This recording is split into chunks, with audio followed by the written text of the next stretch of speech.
এই টেমপ্লেট নিয়ে এগিয়ে যেতে হবে, নতুন টিম ইন্ডিয়ার মানসিকতা নিয়ে মুখ খুললেন ক্যাপ্টেন সূর্যকুমার।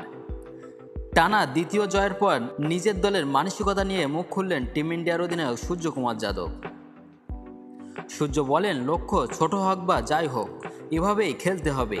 এই টেমপ্লেট নিয়ে আমাদের এগিয়ে যেতে হবে।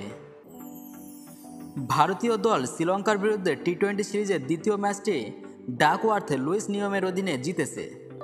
এই ম্যাচে শ্রীলঙ্কাকে 7 উইকেটে পরাজিত করে এবং সিরিজে 2-0-তে অপ্রতিরোধ্য লিড নিয়েছে সূর্যকুমার যাদবের টিম ইন্ডিয়া। টানা দ্বিতীয় জয়ের পর নিজের দলের মানসিকতা নিয়ে মুখ খুললেন টিম ইন্ডিয়ার অধিনায়ক সূর্যকুমার যাদব। সূর্য বলেন, লক্ষ্য ছোট হোক বা যাই হোক, আমাদের এভাবেই খেলতে হবে।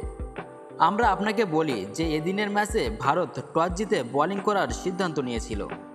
প্রথমে ব্যাট করতে আসা শ্রীলঙ্কা দল নির্ধারিত 20 ওভারে 161 রান তোলে।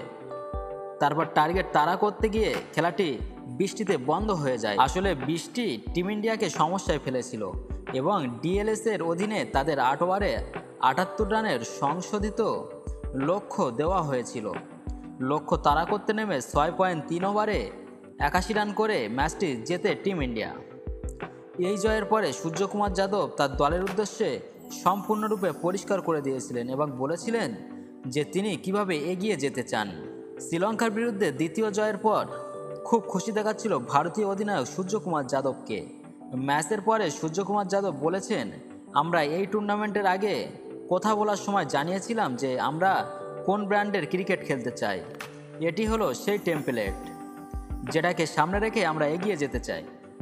ভারতীয় অধিনায়ক আরও বলেন, আমরা এখানে অতীতে যে খেলায় দেখেছি সবসময় কঠিন ছিল। বৃষ্টি আমাদের সাহায্য করেছে। ছেলেরা যেভাবে ব্যাটিং করেছে তা ছিল অসাধারণ। এরপর সূর্য বলেন, আমরা বসে সিদ্ধান্ত নেব যে আমরা কি করতে চাই। ছেলেরা যেভাবে কঠিন পরিস্থিতিতে তাদের দক্ষতা ও প্রতিভা দেখিয়েছে এবং খুব ভালো চরিত্র দেখিয়েছে, তার জন্য আমি খুব খুশি।